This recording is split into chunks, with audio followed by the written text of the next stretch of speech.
वक्रतुंड महाकाय सूर्यकोटि समप्रभ निर्विघ्नं कुरु मे देव सर्व कार्येषु सर्वदा। श्री गणेशाय नमः। आप सभी को संकष्टी चतुर्थी की हार्दिक शुभकामनाएं। आज के इस खास वीडियो में हम गणेश चतुर्थी की 4 पौराणिक कथा जो कि बहुत प्रचलित हैं, जिनको आज के दिन सुनने से यदि कोई व्रत है तब भी और यदि किसी ने व्रत नहीं रखा तो इन कथाओं को सुनने से सारे संकट दूर होंगे और अपार सुख की प्राप्ति होगी और गणेश जी भगवान की असीम कृपा बनी रहेगी। संकष्टी चतुर्थी व्रत करने से घर परिवार में आ रही विपदा दूर होती है, कई दिनों से रुके मांगलिक कार्य संपन्न होते हैं और भगवान श्री गणेश जी असीम सुखों की प्राप्ति कराते हैं। माह की किसी भी चतुर्थी के दिन भगवान श्री गणेश जी की पूजा के दौरान संकष्टी गणेश चतुर्थी व्रत की कथा पढ़ना अथवा सुनना जरूरी होता है। आइए पहली कथा सुनते हैं।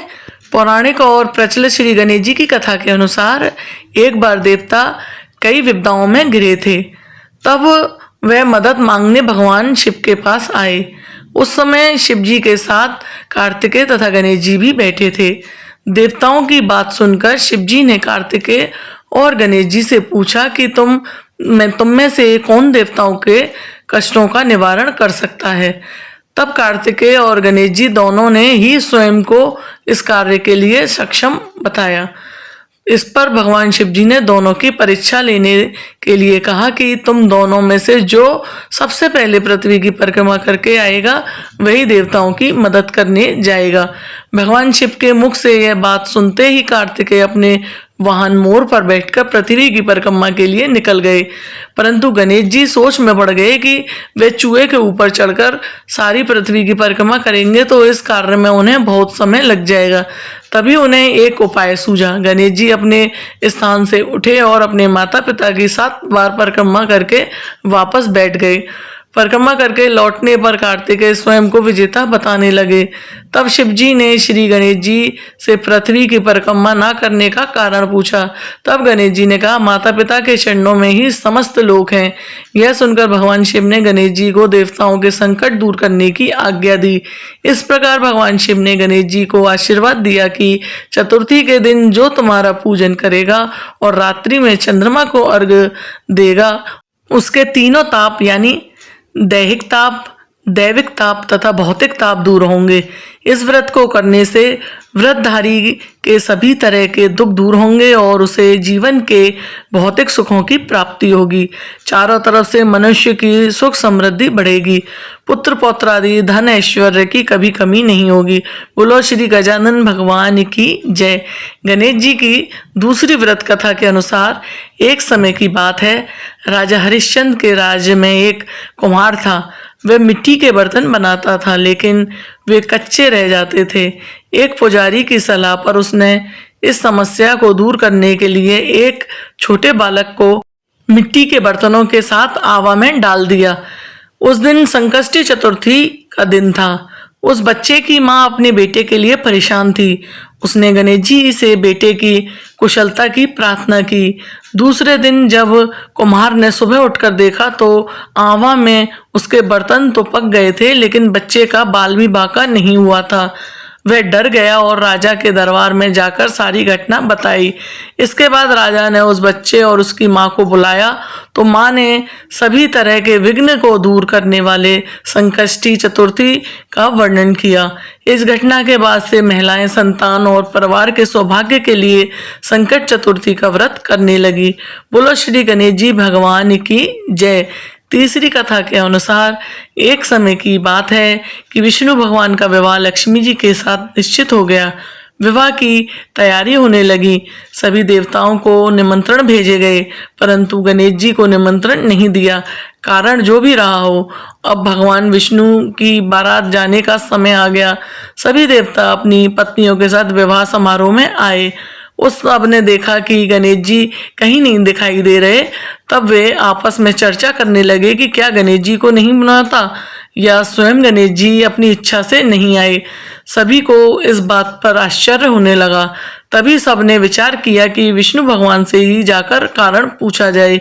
विष्णु भगवान ने पूछने पर उन्होंने कहा कि हमने गणेश जी के पिता भोलेनाथ महादेव जी को न्योता भेजा है। यदि गणेश जी अपने पिता के साथ आना चाहते तो आ जाते, अलग से न्योता देने की कोई आवश्यकता नहीं थी। दूसरी बात यह है कि उनको 1.25 मन मूंग, 1.25 मन चावल, 1.25 मन घी और 1.25 मन लड्डू का भोजन दिन भर में चाहिए। यदि गणेश जी नहीं आएंगे तो कोई बात नहीं, दूसरे के घर जाकर इतना सारा खाना पीना अच्छा नहीं लगता। इतनी वार्ता कर ही रहे थे कि एक ने सुझाव दिया, यदि गणेश जी आ भी जाएं तो उनको द्वारपाल बनाकर बैठा देंगे कि आप घर की रखवाली करो। आप तो चूहे पर बैठकर धीरे धीरे चलोगे तो बारात से बहुत पीछे रह जाओगे। यह सुझाव भी सबको पसंद आ गया तो विष्णु भगवान ने भी अपनी सहमति दे दी। होना क्या था कि इतने में गणेश जी वहां आ पहुंचे और उन्हें समझा बुझाकर घर की रखवाली करने बैठा दिया। बारात चल दी। तब नारद जी ने देखा कि गणेश जी तो दरवाजे पर ही बैठे हुए हैं, तो वे गणेश जी के पास आए और उनके रुकने का कारण पूछा। गणेश जी कहने लगे कि विष्णु भगवान ने मेरा बहुत अपमान किया है। नारद जी ने कहा कि आप अपनी मूषक सेना को आगे भेज दें तो यह रास्ता खोद देगी, जिससे उनके वाहन धरती में धंस जाएंगे। तब आपको सम्मान पूर्वक बुलाना पड़ेगा।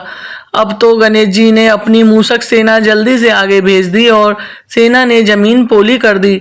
तब बारात वहां से निकली तो रथों सहित पहिए धरती में धंस गए। लाख कोशिश करें परंतु पहिए नहीं निकले। सभी ने अपने अपने उपाय किए परंतु पहिए तो नहीं निकले, बल्कि जगह जगह के टूट गए। किसी की समझ में नहीं आ रहा था कि अब क्या किया जाए।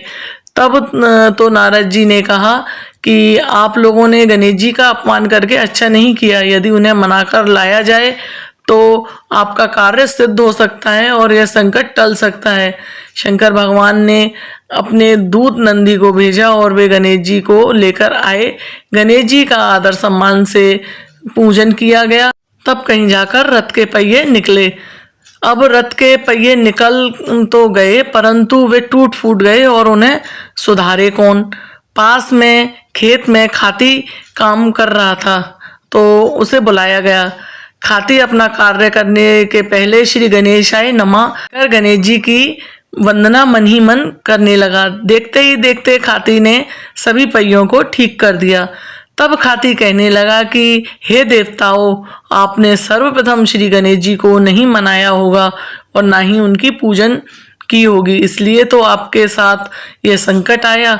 इसे तो मूर्ख अज्ञानी हैं, फिर भी पहले गणेश जी को पूछते हैं और उनका ध्यान करते हैं। आप लोग तो देवता हैं, फिर भी आप गणेश जी को कैसे भूल गए। अब आप लोग भगवान श्री गणेश जी की जयकारा लगाएं तो आपके सब काम बन जाएंगे और कोई भी संकट नहीं आएगा। ऐसा कहते हुए बारात यहाँ से चल दी और विष्णु भगवान का लक्ष्मी जी के साथ विवाह संपन्न करके सभी सकुशल घर लौट आए। हे गणेश जी महाराज, आपने विष्णु भगवान को जैसे कारज सहारियो ऐसे कारज सबको सिद्ध करियो। बोलो गजानन भगवान की जय। श्री गणेश चतुर्थी व्रत की पौराणिक कथा चौथी कथा के अनुसार एक बार भगवान शिव और माता पार्वती नर्मदा नदी के किनारे बैठी थीं। वहां माता पार्वती ने भगवान शिव से समय व्यतीत करने के लिए चौपड़ खेलने को कहा। शिव चौपड़ खेलने के लिए तैयार हो गए, परंतु इस खेल में हार जीत का फैसला कौन करेगा, यह प्रश्न उनके समक्ष उठा। तो भगवान शिव ने कुछ तिनके एकत्रित कर उसका एक पुतला बनाकर उसकी प्राण प्रतिष्ठा कर दी और पुतले से कहा, बेटा, हम चौपड़ खेलना चाहते हैं परंतु हमारी हार जीत का फैसला करने वाला यहाँ कोई नहीं है, इसलिए तुम बताना कि हम दोनों में से कौन हारा और कौन जीता। उसके बाद भगवान शिव और माता पार्वती का चौपड़ खेल शुरू हो गया। यह खेल 3 बार खेला गया और संयोग से तीनों बार माता पार्वती ही जीत गईं। खेल समाप्त होने के बाद बालक को हार और जीत का फैसला सुनाने को पूछा गया तो उस बालक ने महादेव जी को विजयी बताया।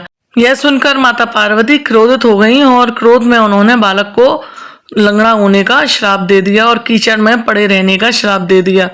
बालक ने माता पार्वती से माफी मांगी और कहा कि यह मुझसे अज्ञानवश हुआ है, मैंने किसी द्वेष भाव में ऐसा नहीं किया।